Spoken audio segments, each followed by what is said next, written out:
Greetings all, D&Disability here, coming at you with my final video in my Master's Thesis series. If you're interested in seeing more of this, please leave a comment down below. There is the autoethnography, which if the video gets enough likes and enough engagement, or if I get enough outcry for it, I will publish here on the channel instead of publishing it academically. But if I'm publishing it here, I can't publish it academically, so I want to know what you think. But be that as it may, there are other topics I could talk about. I could delve deeper into the noodly bits and the background theory and how I came to these conclusions, right? Which I'm sure for some of you might be really interesting, and for others might be terribly boring.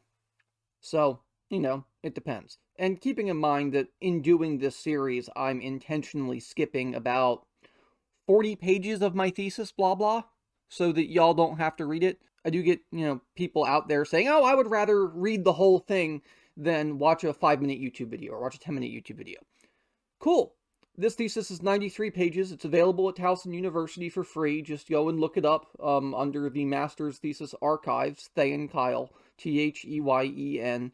Theyenkile, under D&Disability, Exploring Crip RPG's Experience. You'll find it. It's right there. You can read it entirely for free and not watch my videos if you want. However, for those of you that don't want to read through 90 pages of Master's Thesis, here we are. The day is won, and the standard of the disabled monarch is planted on the bloody field of victory. If much ink has been spent discussing the challenges of disabilities, then entire oceans have been drained attempting to define what a disability is. Birch and Rembis, Carr, Dolmage, Hoffman, McRuer, Sudesh all navigate the cultural politics of depiction, the struggle to define the term disabled, and sometimes question who should be doing the defining. Arguably, the most challenging of definitions, the one put forth here, is intended to be as open as possible. It does not acknowledge medical or legal definitions of disability to the exclusion of others, and it is intended to be non-comparative and of positive generative value, the traits that Dolmage calls for. Disability is any long-term physical or mental impediment, self-diagnosed or otherwise, that makes the life of the disabled more difficult or significantly alters how they go about their lives.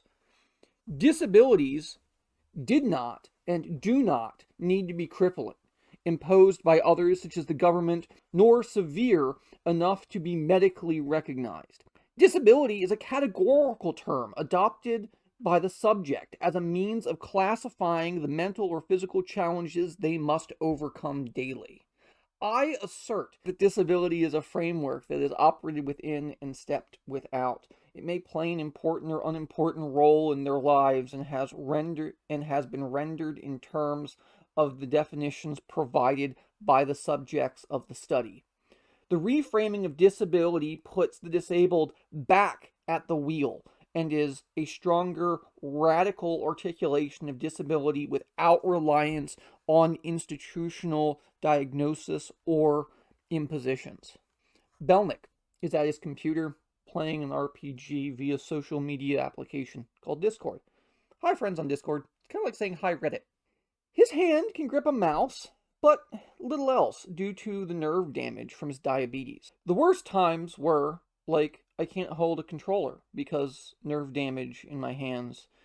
So I've had to adapt. Belnick shared his disabilities freely. I have type 1 diabetes as my primary disability, caused by a secondary autoimmune disorder that also causes a whole bunch of other, disability-capable things. But the primary diagnosis is type 1 diabetes. He thinks back to when he was a kid, when he didn't know he had it, and how since then it has reshaped his life. His secondary autoimmune disorder means that he spends most of his time limiting his exposure to people. He plays online and monitors his health constantly. For him, his disability is a part of what he lives with. It dictates in part what he can and can't do. I mean, I consider myself a member of the community because I have I have been, I mean, I'm disabled. It's a permanent disability that I had my whole life, and even, been defined by the government as a permanent disability through the court system. He sees himself as part of a community of players whom he plays that same RPG with every week. Belnick has made a home amongst gamers. There's definitely an RP community out there that, accepts everyone despite disability, despite anything, really. His disability doesn't define him, but it's part of him. The disabilities examined in this research are done with that view in mind. While not everyone in the study felt the same way as Belnick did, his experience was far from unique. Some of the players that are not like Belnick were ones such as Bree and Em, hi girls, who do not feel as secure in their disabilities. Bree, like others in the study, grapples with a range of mental disabilities that affect their gaming experience. I don't know what exactly is on my official records, but bipolar, anxiety, borderline personality disorder. Part of the category of disability is the unsure nature of the disability. I don't know what exactly, end quote, was how she began her description of herself. The official records dictate what she considers her disabilities.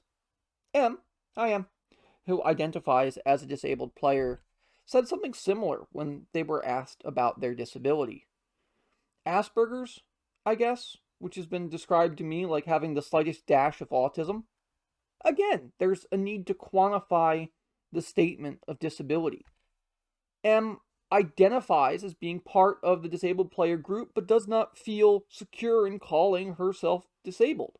Again, there's the need to qualify the statement of disability. M identifies as being part of the disabled player group, but does not feel secure in calling themselves disabled. But both participants, both players, are part of another subgroup of disabled players. Players that are a part of the disabled player community, but are not secure in how they define their own disabilities. Part of this could be due to the stigmatized nature of mental disabilities. And another part could be because both fit within Scott's definition of almost passing.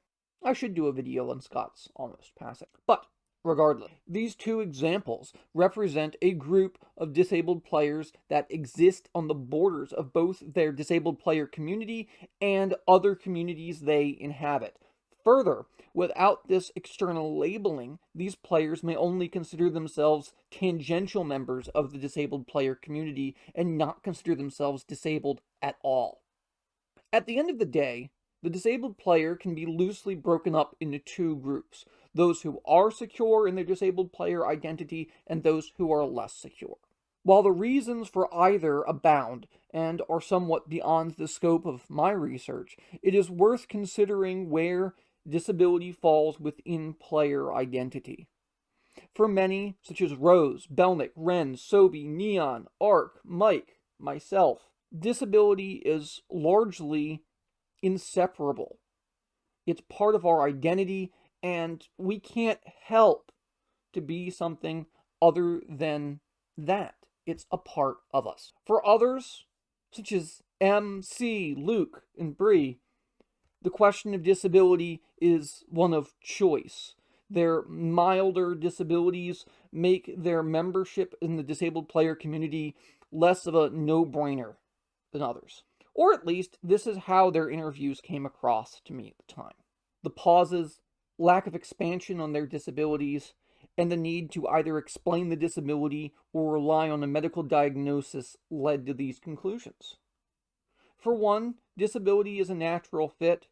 For others, it is something that they gradually or grudgingly accept or even reject. Regardless, for one reason or another, they consider themselves disabled players and part of a community that is trying to carve out an inclusive space for themselves. Thanks all. Take it easy. Merry Christmas. I'll be back in the new year with a new video, and I hope to see you all then. Remember, if you like this content, like, share, subscribe,